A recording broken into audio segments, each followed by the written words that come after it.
ನಮಸ್ಕಾರ ಎಲ್ಲರಿಗೂ ಶುಭ ಸಂಜೆ. ಎಲ್ಲರಿಗೂ ಕನ್ನಡ ಸ್ಪೋರ್ಟ್ಸ್ ಆಟ ಯೂಟ್ಯೂಬ್ ಚಾನಲ್ಗೆ ಸ್ವಾಗತ. ನಿನ್ನೆ ನಡೆದಂಥ ICC ಮೆನ್ಸ್ T20 ವರ್ಲ್ಡ್ ಕಪ್ನ 15ನೇ match West Indies versus England ಪಂದ್ಯದ ಹೈಲೈಟ್ಸ್ಗೆ ಸ್ವಾಗತ. ಈ ಮ್ಯಾಚು ವಾಂಕಡೆ ಸ್ಟೇಡಿಯಂ ಮುಂಬೈಲಿ ನಡೀತು. ಹಾಗೆ ಇಂಗ್ಲೆಂಡ್ ಅವರು ಟಾಸ್ ವಿನ್ ಆಗಿ ಫೀಲ್ಡಿಂಗ್ ಕೂಡ ಆಯ್ಕೆ ಮಾಡಿಕೊಂಡ್ರು, ಯಾಕಂದರೆ ಸ್ವಲ್ಪ ಚೇಸಿಂಗ್ ಫ್ರೆಂಡ್ಲಿ ಪಿಚ್ ಇರೋದ್ರಿಂದ. ಆದರೆ ಅವ್ರ ಲೆಕ್ಕ ಉಲ್ಟಾ ಪಲ್ಟಾ ಆಯಿತು ಅಂತ ಹೇಳ್ಬೋದು. ಈ ಮ್ಯಾಚ್ನ ವೆಸ್ಟ್ ಇಂಡೀಸ್ ಅವರು 30 ರನ್ನಿಂದ ಈಸಿಯಾಗಿ ಗೆದ್ದರು ಅಂತ ಹೇಳ್ಬೋದು. ತುಂಬ ಕಾನ್ಫಿಡೆಂಟಲ್ಲಿದ್ದರು ವೆಸ್ಟ್ ಇಂಡೀಸ್ ಬ್ಯಾಟಿಂಗ್, ಫೀಲ್ಡಿಂಗ್, ಬೌಲಿಂಗಲ್ಲಿ ಅಂತ ಹೇಳ್ಬೋದು. ಎಲ್ಲೂ ಅವರು ತಮ್ಮನ್ನು ತಾವು ಬಿಟ್ಕೊಡ್ಲಿಲ್ಲ ಅಂತ ಹೇಳ್ಬೋದು. ಒಂದು ಒಳ್ಳೆ ಟೀಮಾಗಿ ಸಂಘಟನೆಯಾಗಿ ಈ ಮ್ಯಾಚ್ ವಿನ್ ಆದರು ಅಂತ ಹೇಳ್ಬೋದು. ಇನ್ನು ಬ್ಯಾಟಿಂಗ್ ಫಸ್ಟ್ ಬಂದಂಥ ವೆಸ್ಟ್ ಇಂಡೀಸ್ ಅವರು 20 ಓವರ್ಗಳಲ್ಲಿ 6 ವಿಕೆಟ್ ಕಳ್ಕೊಂಡು 196 ರನ್ ಗಳಿಸಿದ್ರು. ಉತ್ತಮ ಸ್ಕೋರ್ ಅಂತಲೇ ಹೇಳ್ಬೋದು ಆ ಗ್ರೌಂಡಲ್ಲಿ, ಮುಂಬೈ ಪಿಚ್ಚಲ್ಲಿ. ಆದರೆ ಕೆಲವೊಂದು ಹಿಂದಿನ ಮ್ಯಾಚಲ್ಲಿ ಕೆಲವೊಂದು ಟೀಮ್ಗಳಲ್ಲಿ ರನ್ ಸ್ಕೋರ್ ಮಾಡೋಕ್ಕೆ ತಡಪಡಿಸ್ತು ಅಂತ ಹೇಳ್ಬೋದು, ಇನ್ಕ್ಲೂಡಿಂಗ್ ಇಂಡಿಯಾನ ಕೂಡ. ಓಪನರ್ಸ್ ಬ್ರ್ಯಾಂಡನ್ ಕಿಂಗ್ ಹಾಗೂ ಶೈ ಹೋಪ್ ಅವರು ಬೇಗ ಔಟ್ ಆದರು 1 ರನ್ನಾಗೆ 0 ರನ್ನಿಗೆ. ನೆಕ್ಸ್ಟ್ ಬಂದ ಹಿಟ್ಮೇರ್ ಅವರು 23 ರನ್ ಹೊಡೆದ್ರು. ರೋಸ್ಟನ್ ಚೇಸ್ ಅವರು 34 ರನ್ ಹೊಡೆದ್ರು. ಆದರೆ ಉತ್ತಮ ಫಾರ್ಮಲ್ಲಿರುವ ರುದರ್ಫೋರ್ಡ್ ಅವರು 42 ಬಾಲಿಗೆ 76 ರನ್ ಹೊಡೆದ್ರು. ಇದರಲ್ಲಿ 2 4 7 6 ಕೂಡ ಇತ್ತು. ಅವ್ರು ಒಳ್ಳೆ ಫಾರ್ಮಲ್ಲಿದ್ದಾರೆ. ಈ ಫಾರ್ಮಿಗೆ ಅವರು ಈ ಆಟಕ್ಕೆ ಅವರಿಗೆ ಪ್ಲೇಯರ್ ಆಫ್ ದ ಮ್ಯಾಚ್ ಕೂಡ ಸಿಕ್ತು ಅಂತ ಹೇಳ್ಬೋದು. ಇನ್ನು ಅವರು ILT ಹಾಗೆ ಸೌತ್ ಆಫ್ರಿಕಾ T20 ಒಳ್ಳೆ ಚೆನ್ನಾಗಿ ಆಡಿದ್ರು, ಒಳ್ಳೆ ಬ್ಯಾಟಿಂಗ್ ಪ್ರದರ್ಶನ ಕೊಟ್ಟಿದ್ರು.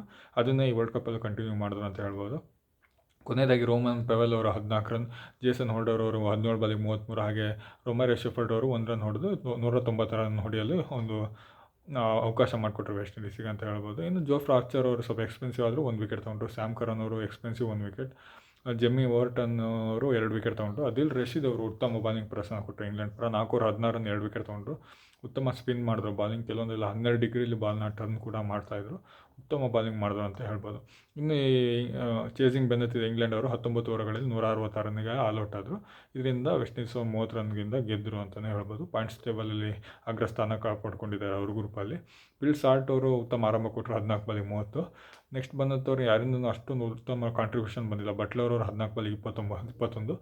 ಜೇಕಬ್ ಬದಲ್ ಅವರು 23 ಬಾಲಿಗೆ 33 ಹೊಡೆದಿದ್ದು ಬಿಟ್ಟರೆ, ಕೊನೆಯದಾಗಿ ಸ್ಯಾಮ್ ಕರನ್ ಉತ್ತಮ ಫಾರ್ಮಲ್ಲಿರೋರು 30 ಬಾಲಿಗೆ 43 ಹೊಡೆದ್ರು. ಫಿನಿಷರ್ಸ್ ಹಾಗೆ ಟೇಲೆಂಡರ್ಸಿಂದ ಯಾವುದೇ 2 ಅಂಕಿ ಸಂಖ್ಯೆ ಸ್ಕೋರ್ ಬಂದಿಲ್ಲ. ಹ್ಯಾರಿ ಬ್ರೂಕ್ ಕೂಡ ಬೇಗ ಔಟ್ ಆದರು 17 ರನ್ನಿಗೆ. ಯಾರಿಂದನೂ ಅಷ್ಟೊಂದು ಒಳ್ಳೆ ಪಾರ್ಟ್ನರ್ಶಿಪ್ ಕೂಡ ಬಂದಿಲ್ಲ. ಹಾಗಾಗಿ ಇಂಗ್ಲೆಂಡ್ ಈ ಮ್ಯಾಚ್ ಸೋಲ್ತು ಅಂತ ಹೇಳ್ಬೋದು. ವೆಸ್ಟ್ ಇಂಡೀಸ್ ತುಂಬ ಕಾನ್ಫಿಡೆಂಟ್ ಇದ್ದಿದ್ರು, ಬಾಲಿಂಗಲ್ಲಿ ಫೀಲ್ಡಿಂಗಲ್ಲಿ ಎಲ್ಲೂ ನರ್ವಸ್ನೆಸ್ ಇರಲಿಲ್ಲ. ಇಂಗ್ಲೆಂಡ್ ಸ್ಪೀಡಾಗಿ ಆಡ್ತಿದ್ರು, ಕಾಮಾಗಿ ಹ್ಯಾಂಡಲ್ ಮಾಡಿ ಮಧ್ಯದಲ್ಲಿ ವಿಕೆಟ್ ತೆಗೆದು ವಿನ್ ಆದರು ಅಂತ ಹೇಳ್ಬೋದು. ಬಾಲಿಂಗ್ನಲ್ಲಿ ಅಕಿಲ್ ಹುಸೇನ್ ಅವರು 1 ವಿಕೆಟ್ ತೊಗೊಂಡ್ರು. ರೊಮೆರೋ ಶೆಫರ್ಡ್ ಅವರು 1 ವಿಕೆಟ್ ತೊಗೊಂಡ್ರು. ಶಾಮರ್ ಜೋಸಫ್ ಅವರು 1 ವಿಕೆಟ್ ತೊಗೊಂಡ್ರು. ಇನ್ನು ಸ್ಪಿನ್ ವಿಭಾಗದಲ್ಲಿ ರೋಸ್ಟನ್ ಚೇಸ್ ಅವರು 4 ಓವರ್ 29 ರನ್ ಕೊಟ್ಟು 2 ವಿಕೆಟ್ ತೊಗೊಂಡ್ರು. ಹಾಗೆ ಗುರ್ಗೇಶ್ ಮೋಟಿ ಅವರು 4 ಓವರ್ 33 ರನ್ ಕೊಟ್ಟು 3 ವಿಕೆಟ್ ತೊಗೊಂಡ್ರು.